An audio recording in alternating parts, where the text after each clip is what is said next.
Hi, this is Jeffrey Tucker, and you're listening to the Libertarian Christian Podcast. Thank you so much for listening. You might also consider supporting this podcast by sharing it and even donating. LCI needs your help so it can continue creating great content. Welcome to the show that gets Christians thinking about faith and politics. Get ready to challenge the status quo, expand your imagination, and tackle controversy head on. Let's stand together at the intersection of faith and freedom. It's time for the Libertarian Christian Podcast.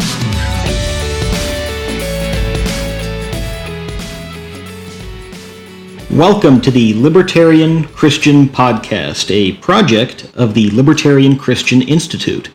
I'm Nick Gosling, Executive Director, joined today by Jamin Hübner, who is the General Editor of Christian Libertarian Review, our forthcoming academic journal, and Ruth Ryder, who is one of the assistant editors of the journal, along with myself. So, Jamin and Ruth, thank you for being here with us today. Thank you. So, Jamin, this is actually your third time on our show. You and Jeff Tucker were tied for 2 appearances each up until just recently, but now you've pulled into the lead once again. So welcome back. You were also our very first guest, our 4th episode, I believe.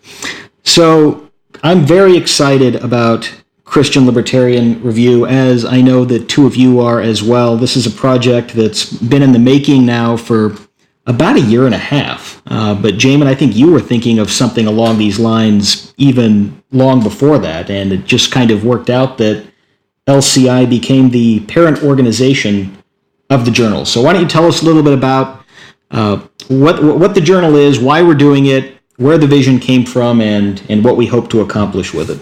Okay, sure. Well, generally speaking, libertarians are kind of those types of people who, we believe our way of thinking and our approach to things, politics, economics, etc., is intellectually credible, and that's one of the biggest reasons why a lot of people identify as libertarians, is because they just, have cast off these other visions of political philosophy and approaches that they find just didn't have the answers that they were looking for. And so the idea of an academic journal was just really natural in that respect, because there really isn't anything quite out there. As I write in the preface, I kind of have the same say some of the same things about what is there and what publications are there. But the idea is just that here is a platform for intellectuals, for pastors, scholars, professors, whatever, to get together and explore some topics, but they do it from a libertarian and a Christian perspective. And as it stands, there really isn't anything quite like that. So it's a place where, like for instance, in one article we have in this first volume, it's a very economic article. It's by Salter and Callahan, and it's on distributism. And it's very natural for them. They can openly talk if they want to about theology, God, whatever, without being judged or without worrying about their article being rejected. And so that's kind of unique like that. And you could see it from the other way around, that theologians, people who want to talk about theological topics, they can do that from a libertarian perspective without having to catch up their audience on all these different ideas of freedom, non-aggression, and things like that. So then that can really lead to some very productive and unique and important scholarship, I think. So anyway, yeah, like you said, that idea has kind of been in my mind for a couple years. And when I met you and Norman Horn at the 2000, I believe it was 14, Austin Freedom, I forget the name of the title now. I wasn't there in 2014, but you and I had met in the 2016 conference. Oh, wow. Yeah, that's right. Oh, my gosh. The time flies. 2016 in Austin. And I began sort of, this spreading the idea and planting seeds for it. And I talked to Dr. Victor Clark and who else was there? A couple others. I met Robert Murphy, and he was the main speaker of that event, and started planting seeds, and it was generally pretty positive. But it really came together when you and Norm and Doug and others had asked for for involvement of other editors. 80% of people I've never really heard of or read, roughly, and they just all said yes, and that was kind of unexpected. Like, people are pretty busy, and here's a guy I don't really know, and what is this going to be? But it seemed to be such fertile soil that just the idea just grew kind of like crazy, and so it was, it just came together really organically, really naturally. And the first volume that is officially released today, as people hear this, has been a huge success. Right. I mean, I'm amazed at our editorial team, and I've said that on several other occasions. We have just a fantastic group of some top-notch thinkers in theology and philosophy and history and law and economics. I mean, this is just, we couldn't have asked for a better review board. Why don't you tell, for our listeners, I mean, they'll recognize some names, some big names, like in the libertarian space anyway, like Robert Murphy, who you mentioned earlier, Doug Bandow from the Cato Institute, Gerard Casey, just a fantastic philosopher and thinker, Kevin Gutzman, an excellent historian. Tell us some about some of the others. Who are on the editorial team here?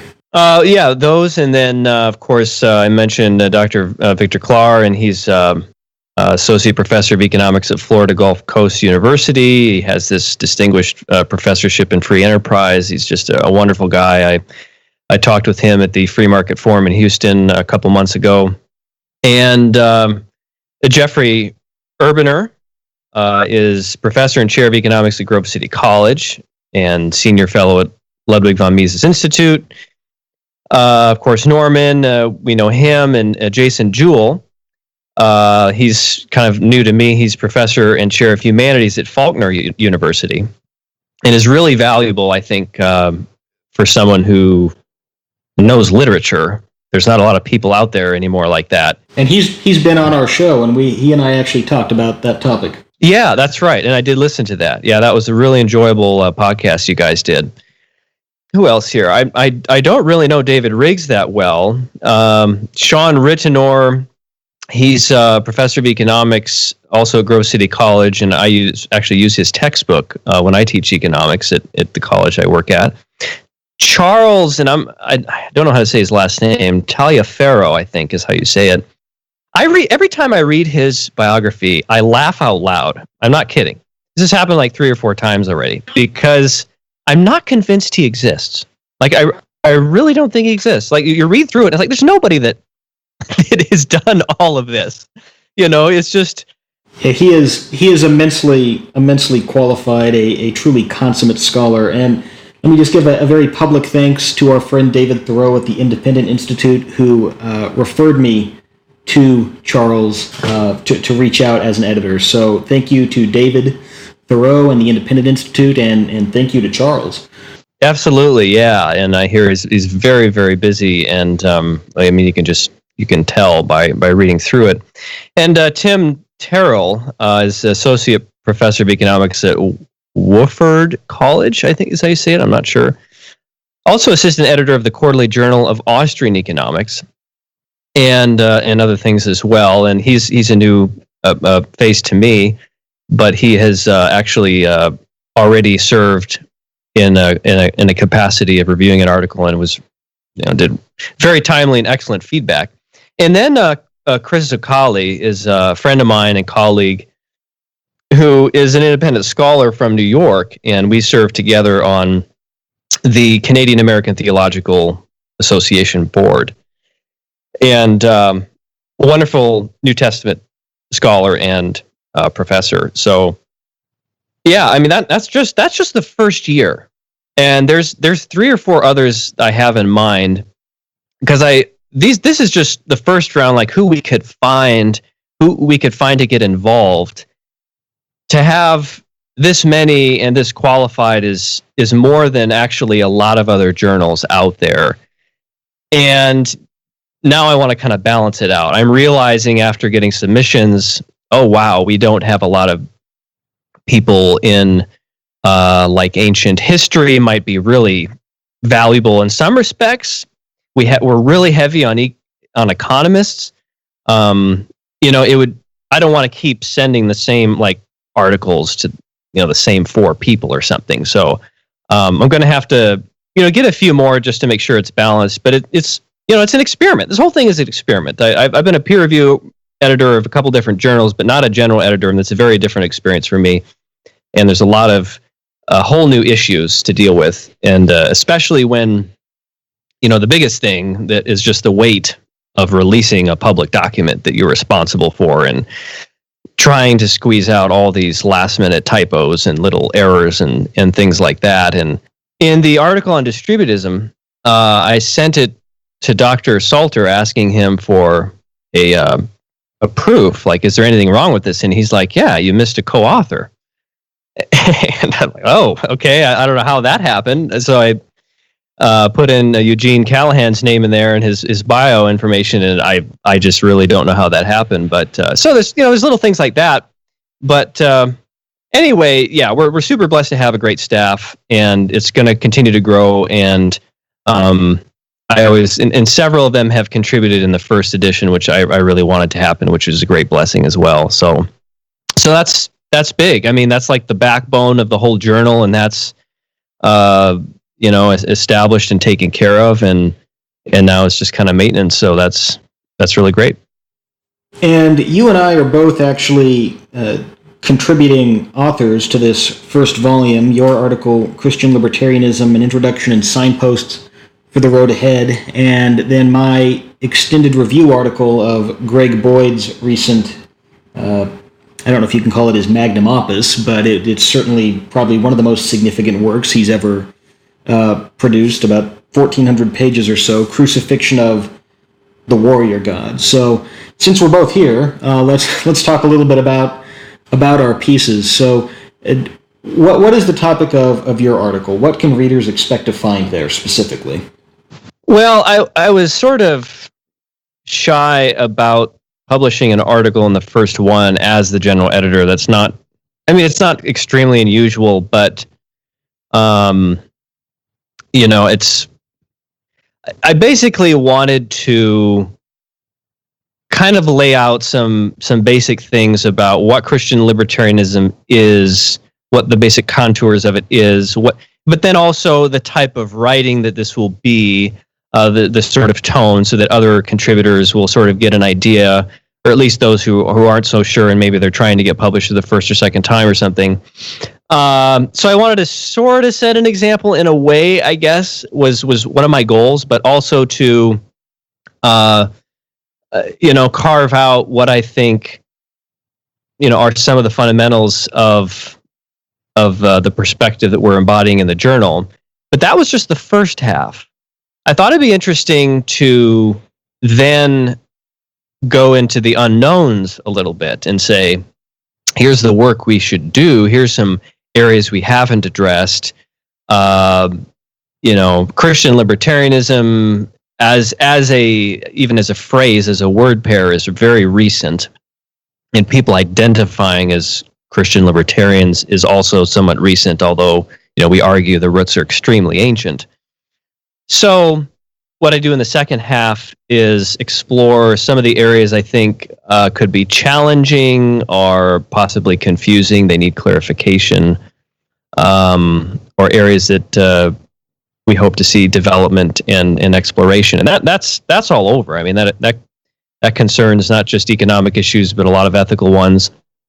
And so there's different sections there. And what is the Bible, and how does feminism and sexual ethics fit in with all of this, and versions of capitalism, and what does it mean to be a Christian and to live in a free market, and how should that look? And I don't know, just different areas like that. But so the first part of that article, though, I shape around 4 general themes, and those themes are basically what I see as the overlapping content, I guess, of Christian theology and libertarianism.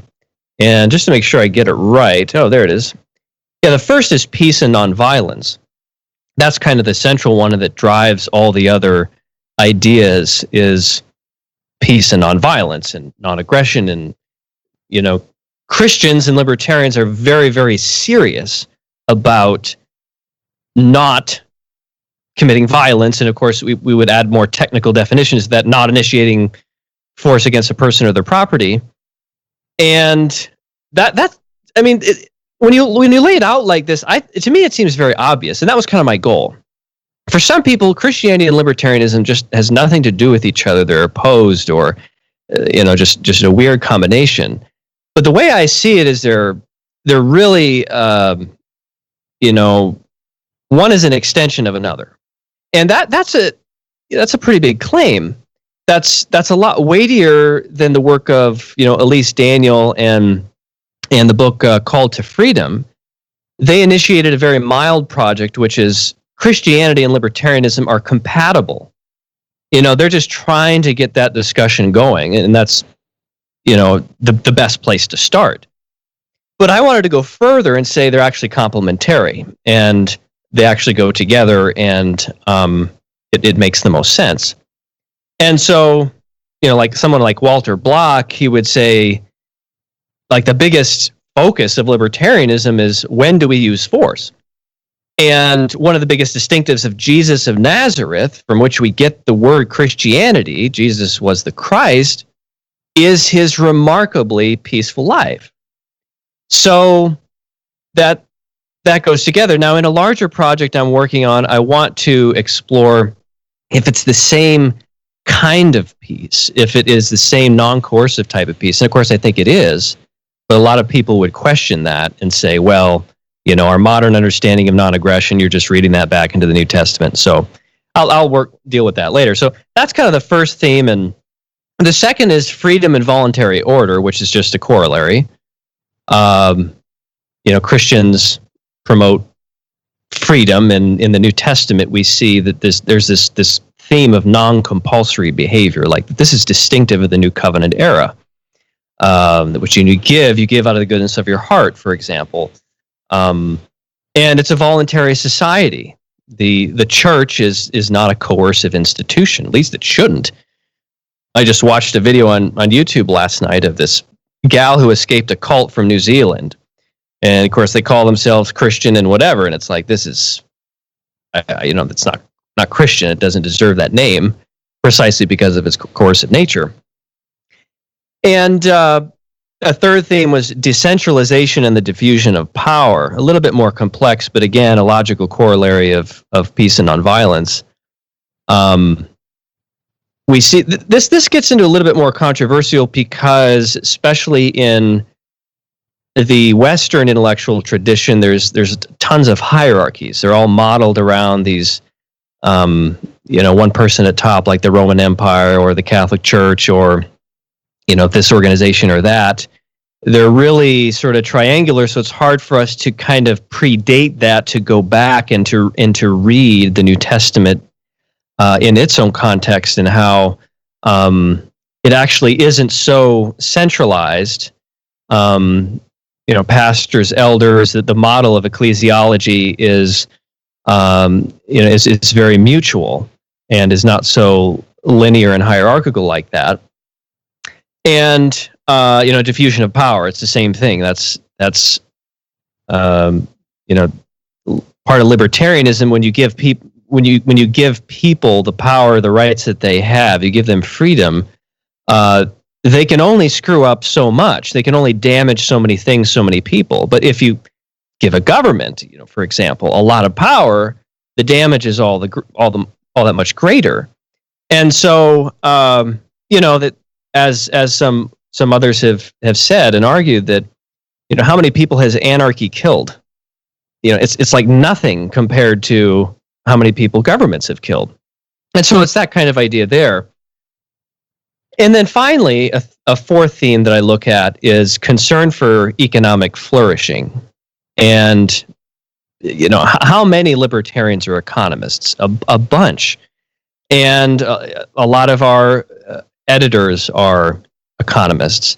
And they believe that, freedom and voluntary exchange is the basis for a prosperous society.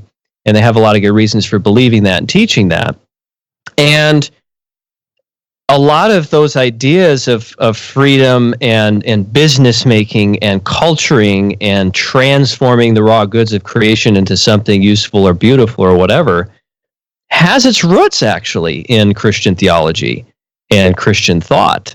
So they really go together well there as well. So anyway, that's sort of what I'm trying to do, is provide an extremely concise summary of what Christian libertarianism is about, and then look at other areas that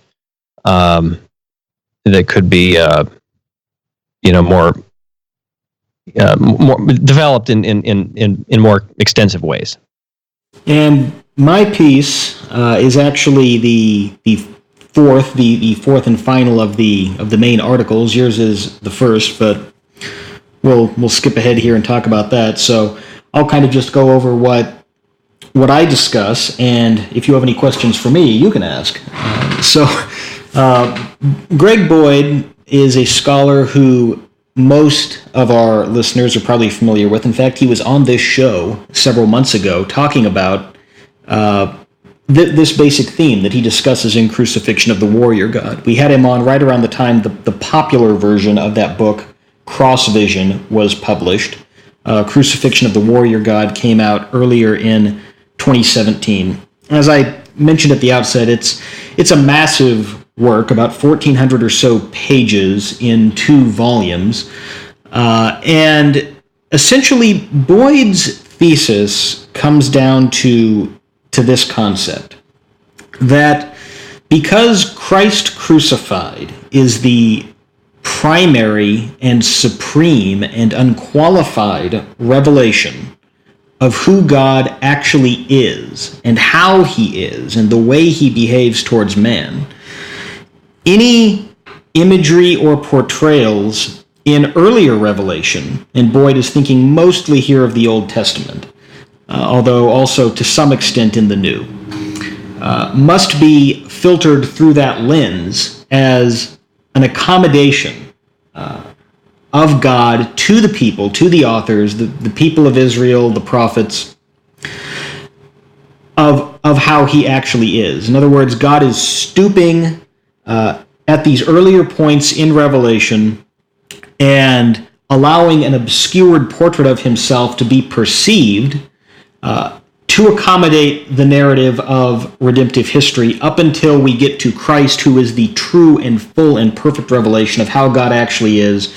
And Boyd argues from that God is eternally nonviolent and non-coercive. So he's essentially saying that these actions we see in the Old Testament attributed to Yahweh, which are often cited by unbelievers and skeptics and the new atheist movement, although this critique has been happening for millennia, that's not how God actually is. It's how he allowed himself to be portrayed. Now, of course, this is a very controversial thesis, at least in the modern sense, and certainly for evangelicals and post-fundamentalists, and those of us, pretty much anyone in the last 200 years or so. But Boyd makes a deeply historical argument, going back to ancient Christianity and the ancient church, citing examples from Origen and John Cassian and Irenaeus and Gregory of Nyssa, as well as more general and broad themes of ancient interpretation to argue that this really isn't a an innovative way of thinking. This is actually a very ancient way of thinking. Now, there are various issues with the way he presents things, and certainly there's critiques that could be brought up, and how he conflates his thesis at times with other elements of his thinking, like his open theism or his take on free will versus divine sovereignty. I mean, these are all, and how he interprets atonement. I mean, these are all very relevant issues that necessarily are related to his thesis here. But one of the things that I talk about in my review is there's other ways that, even if you adopt Boyd's broad thesis in its most basic sense, you could still be reformed or still believe in penal substitution. There's just maybe some nuance that would have to kind of go on to that if you're tracking with Boyd's thinking. So it is a very important book that he's written, and I take issue with parts of it and the way he said some things, and I discuss some of that in the review. But overall, it's a very compelling thesis, and it's historically grounded, and that's very persuasive to me, is looking back to ancient Christianity, the ancient church, particularly the pre-Constantinian church, because that's 300 years there approximately before the Constantinian shift.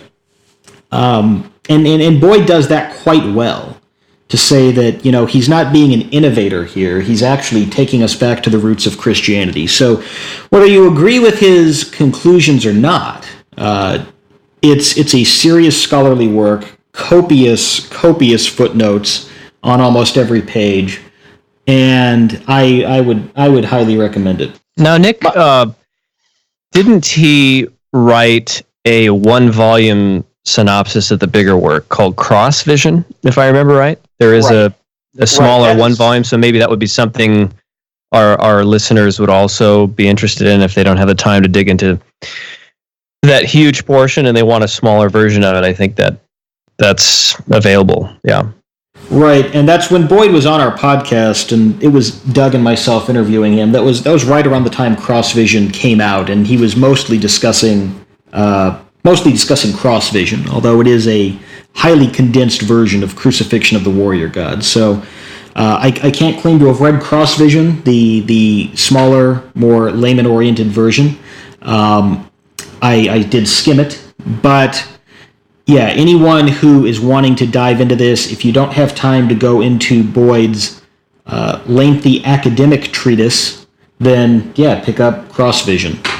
And one of the things I do want to mention here is that one of the challenges for me just writing this piece was trying to condense it to within our 10,000 word limit, because basically I have to take a 1,400 page book and condense the argument down and incorporate my own insights and do it in 10,000 words. So that was a challenge. It takes a lot of editing, and I'm not a full-time scholar. I'm come from the business world, but so it was an interesting experience for me. But I think it turned out relatively well, and hopefully it contributes to the conversation around Boyd's book. There are others who are reviewing it in other journals and periodicals as well. So I think it's going to be a very important book, and heavily discussed in the coming years and perhaps decades. So I'm glad that Christian Libertarian Review was able to publish a review article on it here on the outset in our first volume. So we will now take a look at the other two articles and some of the book reviews that can be found, and we'll bring Ruth into the conversation. Ruth Ryder, assistant editor at Christian Libertarian Review, along with myself. Ruth, thanks for being here. Some of our readers and listeners have probably seen a little bit of your work on the LCI website. I think you've published a couple articles on the LCI website. But for those who aren't familiar, just tell us a little bit about your background and your graduate work, and kind of how you got involved with the journal. All right. Well, first, thank you for having me. About myself, I grew up in southeastern Michigan in a culturally Republican home, but not Christian. I wasn't really into either politics or religion until I became a Christian when I was about 19. And the Christians who led me to Christ also happened to be both fundamentalists and also hardcore Republicans. So you could say that I didn't have the most fortuitous start on this journey. I started getting a little apathetically involved in college Republicans, but it was also around that time that I met my first libertarian, and I'd also changed my major to history specifically because I found theology and church history so fascinating. And maybe that would have been basically the end of my story, except that the pastors of the fundamentalist campus ministry had started telling me what I couldn't do because I was female. So that launched me on a trajectory of studying the roles of women in the early church and how we ought to understand certain passages in the Bible that are routinely used to limit women's roles.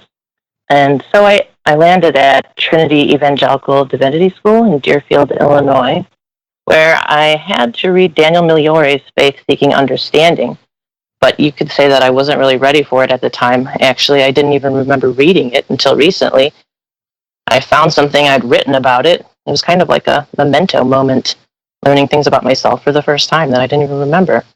So then I went on to Notre Dame, where I earned my Master of Theological Studies in the History of Christianity, and my world turned upside down, primarily due to one class in my first semester about ancient Christian martyrdom taught by Professor Candida Moss, who was amazing, I have to say. And from then on, I had to really wrestle with finding my footing in this new way of understanding how we should read the Bible. And this last year, actually, I was listening to your podcast with Jamin. He recommended Migliore's book, and I thought, hey, I should read that. I bet that would help me get some things figured out. And what do you know? This time it stuck. At the same time, I'd met a couple more libertarians, one of whom I would end up marrying. And it was through talking to him that I really started looking into libertarianism and realized it was where I belonged. I started blogging because I was at home with a newborn and didn't know what else to do. And I was reading the stuff over at LCI. And one day I reached out to Nick to see if there was any way I could help. And here I am. And I feel like I should say that I mentioned my struggles with breaking away from biblicism, as I really feel that this is a huge challenge in reaching American Christians about libertarianism and helping break them away from statism in the ways it is contrary to Jesus Christ. I think that the two go hand in hand from my perspective. And that's about all I have to say, I guess. So, fascinating journey. I mean, we're very glad to have you here on the team, and you know, you've put a tremendous amount of work into helping to get Volume 1 of Christian Libertarian Review off the ground. So, thank you very much for that. Tell us a little bit about, since you were really involved in sort of reading and editing these manuscripts. And tell us about a couple of the other articles here. We have the David Urban article, Contextualizing C.S. Lewis's Christian Libertarianism. And we have the Salter and Callahan article, Dead Ends and Living Currents, Distributism as a Progressive Research Program. So what are these articles talking about? What is the basic idea that the authors are trying to convey? Okay, so the first article by Dr. Urban about C.S. Lewis, actually, he had written an article for the Foundation for Economic Education, which I'm pretty sure I read as soon as it was published, so I was excited to read about this in greater depth. In his article, Dr. Urban argues that, contrary to popular belief, Lewis was by no means apolitical, but rather an evaluation of his political thought reveals that he very much falls within the classical liberal or libertarian category, much like his friend Tolkien, I might add. Anyway, in this article, he engages with and builds upon a book titled C.S. Lewis on Politics and the Natural Law, written by Justin Buckley Dyer and Micah J. Watson, in addition to drawing from many other resources. And he thoroughly makes his case for Lewis's Christian libertarianism with some important caveats. It's not a perfect fit. He transitions then to explore how Lewis's political views related to his position on controversial issues of his day. So we learn about his attitudes, for example, articulated in his own words toward the state, democracy, homosexuality, and government healthcare. Yeah, actually, I had mentioned David Thoreau earlier from the Independent Institute, a very good friend of LCI, and he was on our show earlier in 2017, and he and I actually talked about C.S. Lewis and natural law and how these things sort of fit together. And Thoreau's sort of a C.S. Lewis scholar. One of the things that interests me, back when I was in college, I actually took a class in London that was on Tolkien. And as many of our listeners probably know or may know, he and Lewis were very close friends, and Tolkien was involved in leading Lewis to Christ. And I think there's a compelling argument that can be made that Tolkien's work is essentially, it's almost anarcho-capitalist, and Lewis wasn't an anarcho-capitalist, but there's certainly a heavy libertarian stream in his thinking, and Thoreau helps bring that out well, and I think the Urban article helps bring that out well also. So what about the Salter and Callahan piece? All right, the Salter and Callahan piece. Well, let me introduce the authors. Dr. Callahan possesses a PhD in political theory from Cardiff University, and he's a lecturer of economics at the State University of New York at Purchase. And Dr. Salter possesses a PhD in economics from George Mason University, and he's assistant professor of economics at Texas Tech University, and many other impressive qualifications for both of them. So in this article, we learn that distributism is a social program closely associated with Catholic social teaching, but is by no means limited to Catholics, and interestingly, it is currently experiencing something of a revival. It was actually developed by Chesterton and Belloc, which surprised me, in response to what they felt was the source of societal ills. Namely, they believed that the problem wasn't so much private property, but that private property, specifically capital goods or the means of production, rather than consumption goods, wasn't distributed widely and evenly enough. So they focus on the question, what parts of distributism are living proposals for reform, and what parts should be, in their words, considered dead, killed by a better comprehension of economic reality. So they draw from both Mises and Hayek, along with many other sources. They assess which elements are good and which are dead. Despite distributism's fallbacks or shortcomings, there are some valuable underlying assumptions and intuitions in distributist thought, such as the understanding that power must be dispersed in order for it to be wielded safely. And what is needed now, the authors argue, is for these principles to be augmented by sound economics. Doing that, it turns out that distributism would have much to offer to discussions concerning the tax code, licensing, for example, relating to Uber and Airbnb, and so on. This article I found personally is excellent, not just for its balanced and thoughtful treatment of distributism, which I didn't even know what that was at the time I was reading it, but it's also a lesson in economics in and of itself. And I think readers will come away with a better understanding of how to think about and address pressing social and economic concerns, as well as the well-intentioned but economically unsound proposals we regularly encounter. And we also have a number of normal-length book reviews in this first issue of CLR. I believe we have 7. And Ruth, you did a book review. How was that experience? What book did you review, and what was your takeaway? Well, I reviewed Helen Ree's Loving the Poor, Saving the Rich, Wealth, Poverty, and Early Christian Formation. Ree is currently Associate Professor of Church History at Westmont College. And in this book, she addresses the attitudes of early Christians toward wealth and wealthy and poverty and the poor in their Greco-Roman, Jewish, religious, socioeconomic, and cultural contexts. And she argues that these attitudes were intimately related to early Christian identity formation.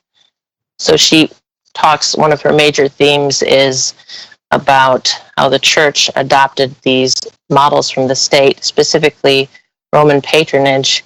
And as time went on, patronage became more and more Christianized until it was sort of institutionalized in the increasingly centralized authority of the church. Her book does have some major weaknesses, particularly when she attempts to apply her analysis to contemporary socioeconomic problems. Sometimes she expresses praise for capitalism, and then other times it's for big government programs. So it's a little puzzling, and I try to address her concerns and point out how government interference is a cause of a lot of her concerns. And although I didn't state this in my review, one possible route that I think she could have taken in her application might have been to assess whether or not the early church should have modeled itself so heavily after the state, whether this co-opting of state models has been helpful or harmful to the poor, and whether today it ought to consider divesting itself of these elements. Well, that's just a sampling of some of the excellent content that we have in Volume 1 of Christian Libertarian Review. Jamin, what's next for the journal? I mean, we just rolled out Volume 1. I think it's excellent. I think everyone here thinks that it turned out very, very well. And, we're going to keep going.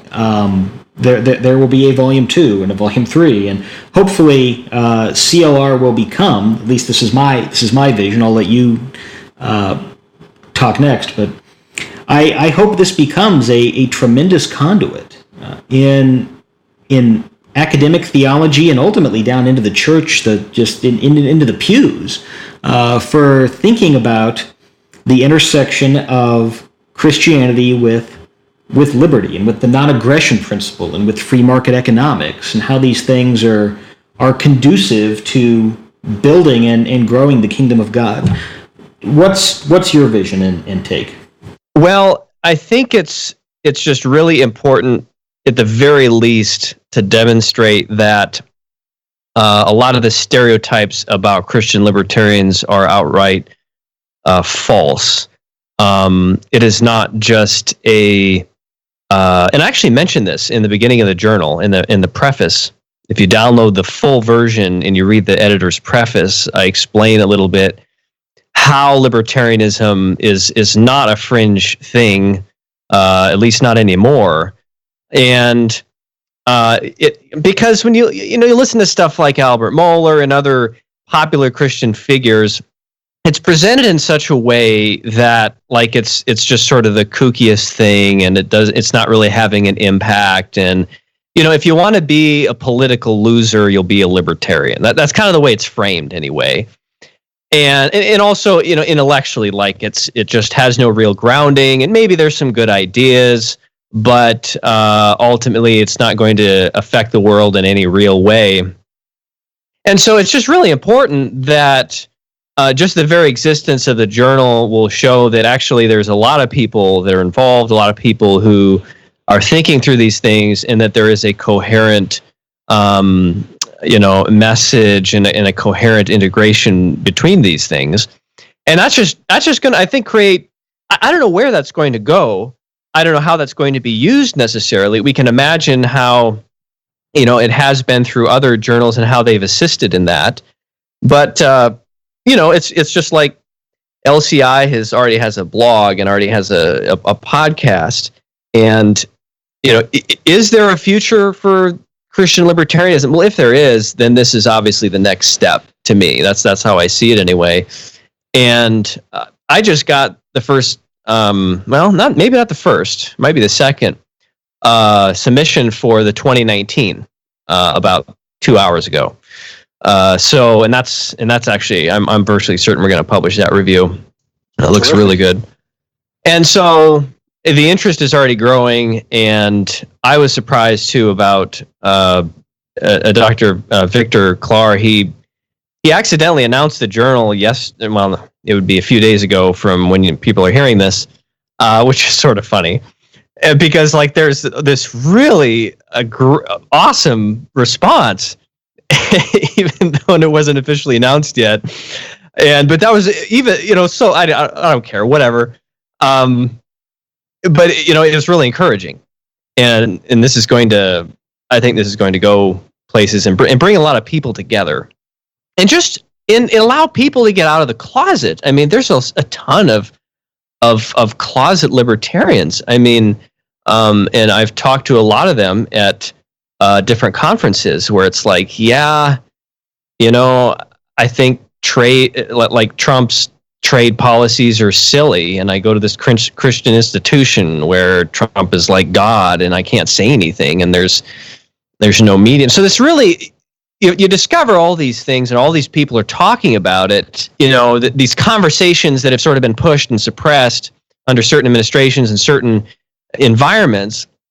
I think this is really going to be a huge bridge to new conversations and opportunities to expand into more public discourse. I think so as well. I mean, we hear all the time stories like what you were just describing, of people saying, oh, well, yes, I really do kind of lean libertarian, or at least think I do, but I can't say it, or it goes against the policy of my university, or it goes against the confessional statement of the church in which I serve, or something like that. Well, hopefully we can change the conversation, and not single-handedly, of course. I mean, like as you and I have discussed before, thank God we're not the only ones doing this. But I do think we have a very important role and an important voice. But I'm grateful that there's so many others who are pushing in the same direction, and I think that CLR will be just another tool, another avenue, and hopefully a very important one that helps contribute in that direction. Now, as far as what people can do to support the journal going forward, you just mentioned we got our second submission for the 2019 journal. I'd like to encourage anyone who's listening, because we have scholars and pastors and priests who listen to this show, and others who are and lay scholars as well. Give us submissions. We're open submission. You don't have to be a PhD to submit a piece to CLR. So if you have talent as an academic, as a scholar, as a researcher, consider submitting a manuscript. Consider reaching out to do some book reviews if you're skilled in that area. There is so much literature and so many new monographs in the economic disciplines and theological disciplines, and even in ones that specifically try to connect them, and of course politics too. And there's not enough people, and it'd be a shame to miss all of these. And frankly, it doesn't take a lot to write a good review, just good writing skills and thoughtfulness, and that's about all you need to do that part of it. And the articles are, we obviously encourage submission there too. That's going to be a little more technical and be a bigger commitment, but yeah, it's anyone in principle, can contribute, and those requirements and guidelines are obviously on the website, and you can read them there. Yeah, or talk to someone else who might be willing to put it our way as well. So yeah, I just want to encourage that, and just in closing, also I want to thank the LCI board and advisory board and all the contributors to the Institute, and to Nick and to Ruth. Ruth has just done awesome editorial work, super timely, and it's a lot of work. And also to Doug and others who are putting all this together. Doug has basically made the website, and that was a load off my back. And so I really appreciate that. And to anybody else who is supportive of this project, because we're all doing it out of our time. We don't get paid, and we just believe this is important, and it's gonna make a lasting contribution. And you did mention the website. For those who have not seen it yet, it will be put up on the LCI website. We'll link over to it. But we have ChristianLibertarianReview.com, dedicated website for the journal, which will actually be the hub, the nexus of the journal's work. So please check that out. Please share it with your networks, your social media, your friends, your email lists. Certainly, if you're a seminary student or an undergrad, share it with your professors. Assuming you're at a Christian college. If not, maybe don't share it with your professors unless they're Christian. That might trigger some people. But yeah, just help us get the word out. this is really a community project for LCI and for the church and for the academic community. So we're excited to see where it's going to go. I'm very pleased with what we've been able to put together here in Volume 1, and Lord willing, we'll see some great things going forward. So, Jamin, Ruth, thank you for joining us today. Thank you very much. Oh, thank you. That does it for this episode of the Libertarian Christian Podcast. If you'd like to support us and the important work that we're doing, like Christian Libertarian Review, you can do that at libertarianchristians.com/donate. Please also engage with our content on social media, share it with your networks, and just thank you for all you do supporting LCI. We'll see you next time. The Libertarian Christian Podcast is a project of the Libertarian Christian Institute, a registered 501c3 nonprofit. The audio engineers were Doug Stewart and Jason Rink, and voiceovers were by Matthew Bellis and Caitlin Horn. If you'd like to find out more about the LCI, please visit us on the web at www.libertarianchristians.com.